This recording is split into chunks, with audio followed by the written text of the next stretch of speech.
Right now, literally at this very second, somewhere in the world, a country's entire currency is turning into confetti. While you're waking up, doom scrolling and sipping that overpriced morning brew, there are people on the other side of the globe running, not walking, to the grocery store with wheelbarrows full of cash just to buy a loaf of bread. It's wild, right? Yesterday, that stack of bills could buy a used car. Today, you'd be lucky if it buys you a carton of eggs. And I know you felt it too. Maybe not that extreme, but think about the last time you planned a trip overseas. You check the exchange rate and wonder, why is my money worth so much here, but absolutely nothing there? Why does $1 buy a stick of gum in one place and a 3-course meal in another? And why do these numbers jump around like a heartbeat on a monitor? Today, we're going to pull back the curtain on the global money game. We're diving deep into the invisible war of currencies. Buckle up. Let's hop in a time machine for a second. Back in the day, I'm talking about your great-grandfather's era, money wasn't just fancy paper. It was basically a claim check. You could walk into a bank, slap a bill on a counter, and demand actual physical gold. This was the gold standard. In plain English, the government was saying, hey, this paper is good because we have this shiny yellow metal to back it up. It kept things stable. The government couldn't just print money out of thin air because, well, they couldn't alchemize gold out of thin air. Inflation was kept on a leash.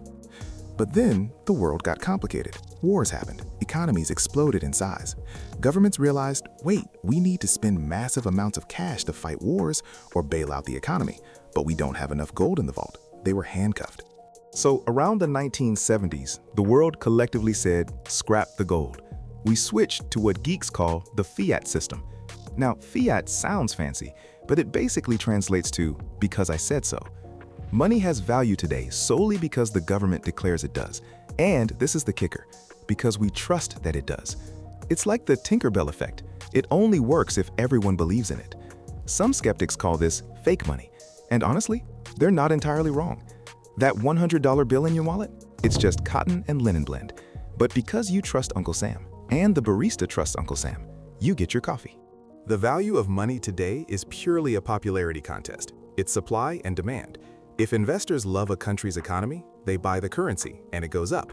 If they think the country is a dumpster fire, they dump the cash and it crashes. Let's talk about what happens when that trust evaporates. Enter the boogeyman of economics, inflation. In simple terms, inflation is your money slowly dying. It's when there's too much cash chasing too few goods. Let's say back in 2020, $10 got you a decent fried chicken combo. Fast forward to 2024, and now you're shelling out $20 for the same greasy bird. The bill looks the same, but its purchasing power got cut in half. That's inflation eating your lunch. Now, take that concept and put it on steroids. Let's look at Zimbabwe. In the early 80s, the Zimbabwean dollar was actually worth more than the US dollar. They were the breadbasket of Africa. But then, fast forward to the late 90s and early 2000s, the government made some catastrophic policy moves. The economy tanked, and foreign investors ran for the hills. The government was broke, but still needed to pay soldiers and government workers. Their solution? They turned on the printing presses and didn't turn them off. Money printer, go brrr. The result was tragic. We're talking about prices doubling every single day. You'd pay for a coffee, and by the time you finished drinking it, the price for a refill had gone up. By 2008, it was pure chaos. They were printing bills with denominations of $100 trillion. And guess what? That $100 trillion bill couldn't even buy a bus ticket. People stopped using the currency entirely and switched to US dollars or South African rand just to survive. It's a brutal lesson. If a government treats its currency like monopoly money, the market will treat it like trash. So how do we stop that from happening? Enter the interest rate. Think of interest rates as the price of renting money. If you borrow cash, you pay interest. If you lend cash, you earn interest. In the US, the Federal Reserve pulls the levers. And let me tell you, when the Fed speaks, the whole world shuts up and listens. Here's the mechanism. When a country raises its interest rates, it's ringing a dinner bell for global investors. Let's say South Korea offers a 5% interest rate on government bonds, while the US is only offering 2%. Investors, being the greedy geniuses they are, will say, I want that 5%. To get that 5%, they have to sell their dollars and buy Korean won. This massive demand pushes the value of the won up. This is called the carry trade in Wall Street lingo, chasing the highest yield. But wait, there's a catch. You can't just jack up rates to the moon to make your currency strong. High interest rates are a double-edged sword. Sure, the currency gets stronger, but it makes borrowing expensive for locals. Mortgage rates skyrocket, businesses can't afford loans to expand, and the economy can grind to a halt. It's a tightrope walk. The central bank has to balance fighting inflation with keeping the economy moving. It's like trying to cool down a house on fire without flooding the basement. Now, let's talk about foreign direct investment, or FDI.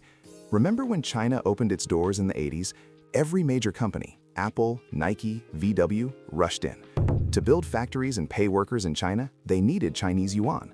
They sold dollars, bought yuan, and boom, the yuan's value surged. But here's the secret sauce. Investors are cowards. I mean that in the best way possible. They hate risk. Capital flows to where it's treated best. Investors look for political stability, the rule of law, and predictability. If a country is prone to sudden coups, or if the government has a habit of seizing assets on a whim, investors are ghosting that place. This is why countries like Switzerland or Singapore have such strong currencies. They are safe havens. They are boring, predictable, and stable. In the world of finance, boring is sexy. On the flip side, if a government changes regulations overnight, like promising a low tax rate and then tripling it a year later, that's a rug pull. Global capital will flee faster than you can say bankruptcy, and the currency will tank. We can't talk about currency without talking about the big boss, the US dollar. Why is the dollar the king? Is it because the US economy is cool? Partly, but the real reason is something called the Petrodollar System. Back in the 70s, the US struck a deal with Saudi Arabia. The deal was simple. We'll protect you militarily, but in exchange, you must sell your oil exclusively in US dollars. Since every country on Earth needs oil, every country on Earth needs US dollars to buy it. Japan, Germany, China, they all have to hoard dollars just to keep their lights on. This creates a permanent, massive demand for the greenback.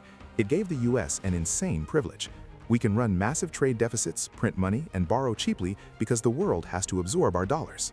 Sure, you hear chatter about countries trying to bypass the dollar, the de-dollarization trend. But let's be real. As of now, the dollar is still the 800-pound gorilla in the room. Some small countries look at this volatility and say, I'm out. I can't deal with this. So they use a cheat code, pegging. Take Hong Kong. The Hong Kong dollar is pegged to the US dollar. It's locked in a tight range. Or look at Belize. 2 Belize dollars always equals 1 US dollar. It's super convenient for trade and tourism. But there's a downside. It's like being handcuffed to a larger partner. If the US economy tanks and the dollar drops, Hong Kong's currency drops too, even if their economy is doing fine.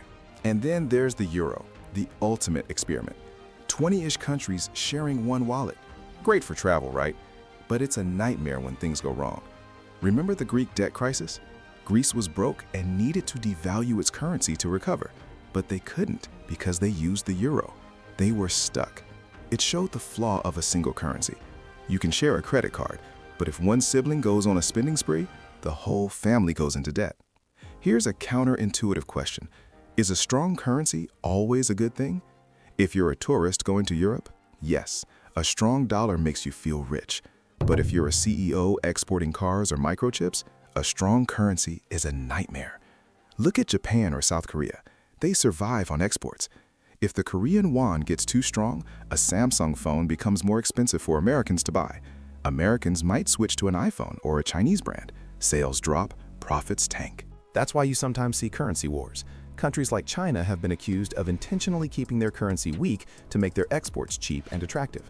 It's a race to the bottom to corner the market. So for a country like South Korea, it's a delicate balancing act. Too weak, importing oil gets expensive. Too strong, exports die and the economy slows down. It's Goldilocks economics. It needs to be just right. So let's wrap this up. Why does exchange rate matter to you? Because exchange rates aren't just numbers on a screen. They are the scoreboard of the global economy. They tell us who is winning, who is losing, who is trusted, and who is on the brink of collapse. It's a complex web of interest rates, politics, trade deals, and raw human psychology. Next time you see the news that the dollar is surging or the yen is crashing, don't just glaze over. Read between the lines. Think about the ripple effects. A strong dollar might mean cheaper vacation for you, but it might be crushing an emerging economy. The market is honest. In the long run, you can't fake it. Countries with solid innovation, hard workers, and stable governance will have valuable money. Understanding this flow of money gives you X-ray vision for the world. Whether you're investing, running a business, or planning a trip, knowing how the machine works puts you ahead. The world is connected by value. Keep your eyes open. Thanks for watching.